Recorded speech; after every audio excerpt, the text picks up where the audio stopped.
On the face of it, the band are unapologetic and unrepentant, but appearances can be deceptive. Away from the camera's prying eye, it is, apparently, a different story. Later, I went down to the ladies' room and this figure sort of floated or drifted towards me, and it was John. And he said, you know, I'm not into devil worship or anything that represents evil. I'm just a normal guy.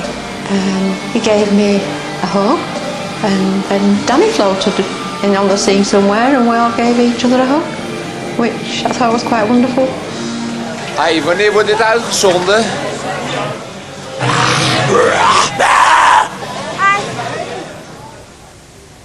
I get so mixed up now because they're coming over as friends now, and at the beginning they were enemies. This is where they all mix me up, and I don't know what it's all about. That they were more involved in the dark, sinister side, whereas last night they were saying they're not like that. They said a lot of it was tongue-in-cheek and it was just off the cuff and basically giving people what they wanted to hear. Desperate to meet his idols, Luke, Janet's teenage son, is flying in for the last 2 dates in Dublin. While his mother's been on the road with a rock band, he has, apparently, been sitting at home worrying about her. A bottle of champagne. You never have. Where? Duty free. Yes.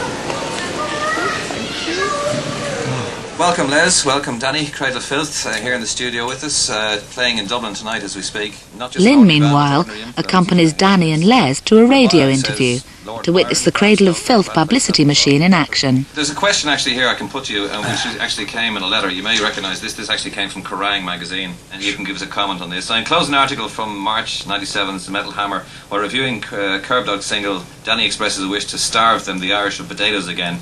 This is an obvious reference to the famine. It's a pretty ignorant remark considering how many Irish people died of starvation during this time. Almost every Cradle of Filth interview I've heard contains some xenophobic remark like this. How can this band expect black metal to have any kind of effect at mass level if its leading spokesmen display such backward opinions?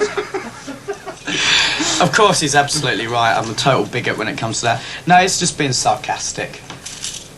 Plain and simple, then. Yeah, of course it is. And controversial and provocative, and it's like, we're not xenophobic from the fact that it's like anybody will do. Every time he's challenged on a comment he's made, it's just sarcasm or off the cuff. It's obvious that he doesn't think about what he's saying before he says it, so he quite obviously doesn't care. I'm sorry you're not hungry. Yeah, I'm right. I just want to meet band. Don't want to see his mum anymore, I just wants to meet the band. So, Luke's coming to see you tonight. I mean, how do you feel towards him now after all this? With his mum and his sister following you around, like, in your face all the time. No, that's not you, that's a BBC. I don't know. I don't know until I meet him, really. No.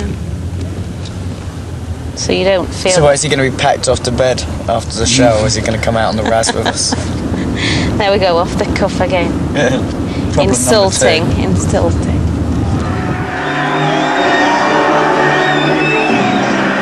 old man, you whore of sin!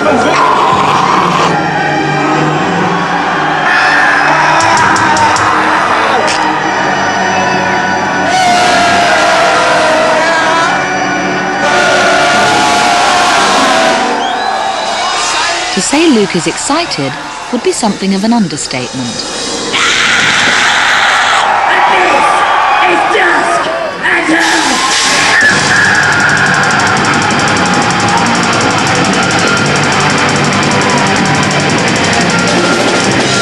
No matter how much I went on at him, he wasn't going to change his mind, he was going to go. He says, I'll be alright, you know, don't worry. But you've got to, I do worry.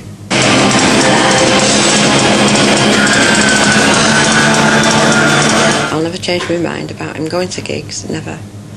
I don't want him to go. Not ever.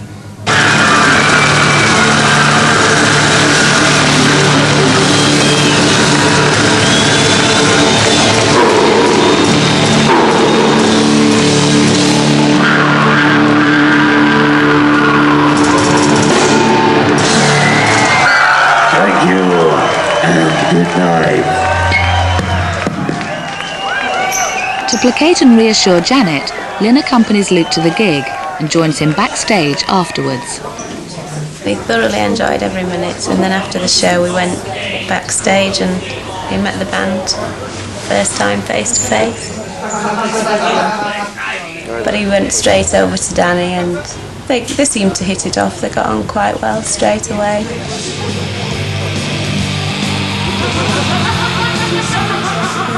I enjoyed seeing him do that.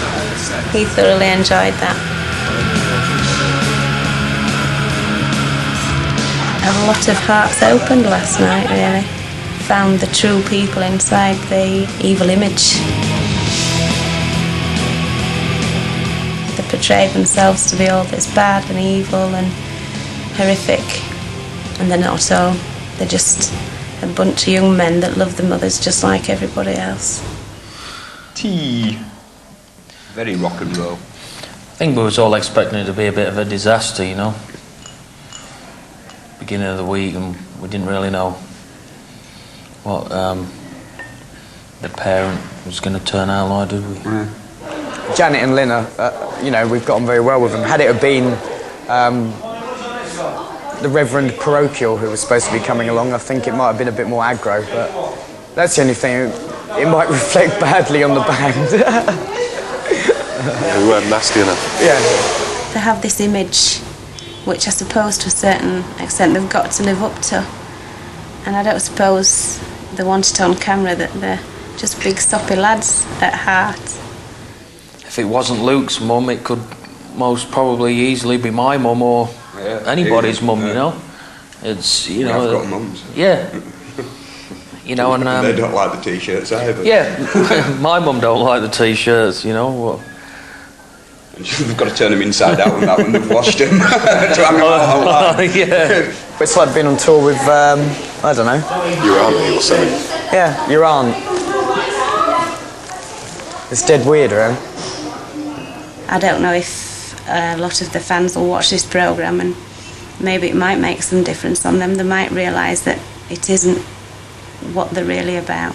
Might make them think again and realise they don't have to be a devil worshipper to be a Cradle of Filth fan.